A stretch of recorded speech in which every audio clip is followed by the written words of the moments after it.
Welcome to this video. I'm going to show you how to create a Retrieval-Augmented Generation using Langflow. But when you hear the word Langflow, what comes in your mind? So sit back, relax, and watch. So Langflow is an open source visual framework designed to help you create and manage AI applications without needing to write complex code. Think of it like a drag and drop playground for large language models. With Langflow, you can load your data from different sources, split and organize text for processing, store knowledge in vector databases, connect retrievers and prompts, and finally learn your workflows through powerful large language models.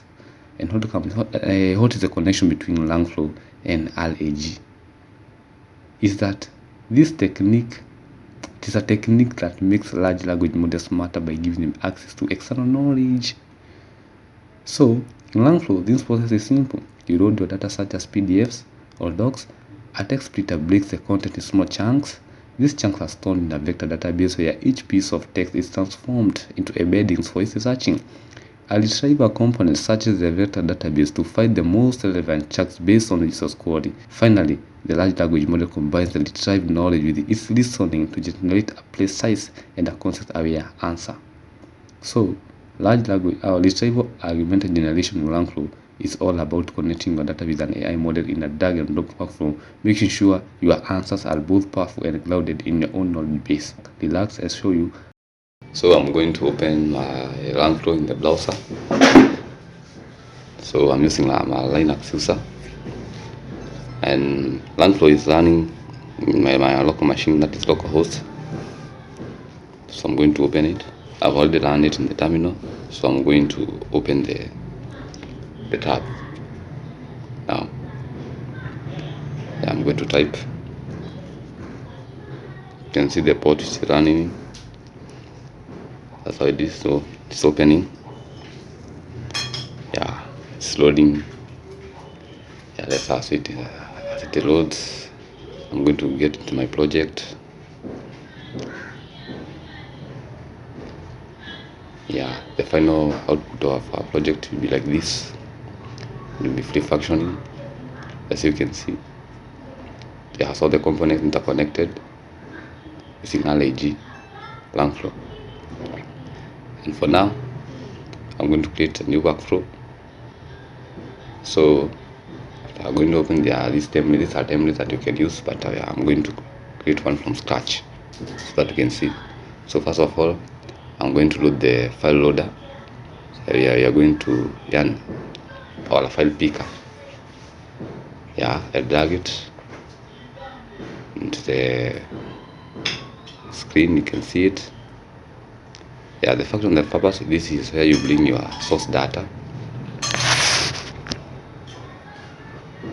And how it works, it loads files like PDFs or docs or CSVs. So I'm going to select my PDF here. It is based on Q about a school customer care. So next I'm going to connect it to a file splitter. So I'm going to get the file splitter, bring it there, set with the setup. Then I'm going to connect it from the input from the line folder to the file splitter input. The connection is well done. The role of the file splitter, you can see that's where the output data comes from. Next I'm going to load the ChromaDB on the ChromaDB. After these chunks so ChromaDB will act as our vector database. It stores the text chunks and vector embeddings. So I'm going to set it up. How it works: the splitter output is passed onto the embedding model. Then each chunk is converted to high dimensional vector stored in a vector database, and that is ChromaDB. It enables semantic search instead of looking for exact words. So I'm going to carry out the setup. Now it is connected from the first splitter. After here you have the ingest data portion. So the next I'm going to import the embeddings. Now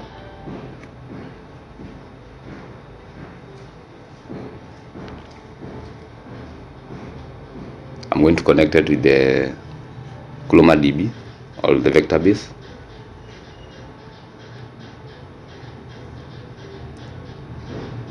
Even these are the chunks we are stored there. The connection is complete, and you see the workflow now. I'm still processing. Let me set up very well. But before that, I'm using the OpenAI, but I'm also going to use Gemini, so I must see the code there so that you can use the Gemini embedding. So I'm going to cut out all this code and put another code. So I'll go back somewhere. I have them there. I had no written my own code, modified the other for OpenAI. So from this workflow, it will not run using OpenAI embeddings, and they was using Gemini, so I had to write another code for Google embeddings. So I'm going to copy that code right away. Yeah, the code is here. Let me click. This code is what I'm going now to select all, copy, then go back to my working project. I'm going to open it. It is here. Let me roll. Yeah, I'm going now to paste that code there. Select all, paste. I will turn back now. Then you can see now the embedding have changed into Google.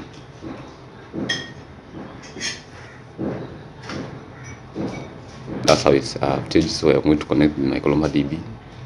The connection is complete. Yes, I'm going to set up the flow. So the next thing, I'm going to load the text input.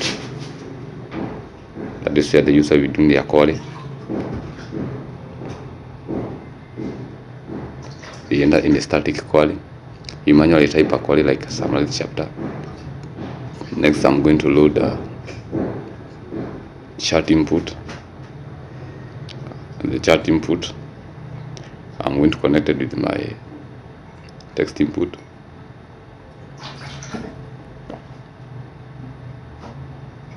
So the connection is complete.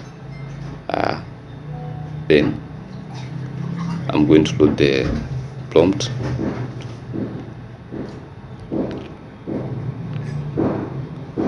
The prompt template, that's the first instruction given to the large language model. Yeah, it shows how the retrieved user query will pass the model without a prompt. The model would have and won't know how to combine context with the query. So these are the prompt templates. So I'm going to add a few meditation that I will write my prompts there. In my prompts, I'm going to give instruction, as you can see. So I'm typing.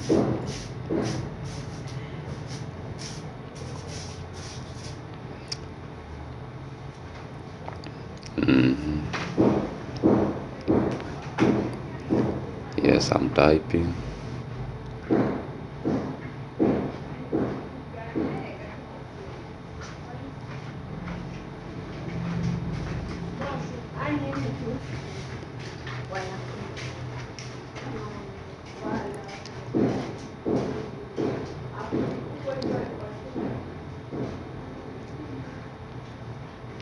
That is the prompt. And this is now what I'm creating. They are just placeholders. Context and question. So you get the question, the question, plus the context. The context will be coming from the Chroma DB and the other process there. So you see they have the context here, and you see there are some additional connection having moved. You have the question, the context. So I'm going to connect it. I'm going to connect the chart input. So it will be moving to there, the input there. Then I connect that one. That's the context, the chart input. Then I'm going to connect to the out from the query. to the chat input will take it to my prompt now. Connecting it, yeah, connected. That's good. That's the workflow now. What's remaining that I'm just going to bring the large language model. So let me select it. Yeah, that is. I'm going to drag it, add. It's there. Drag it there. The function of this is that it is the actual brain of the system, the AI model that generates responses. I'm going to connect it.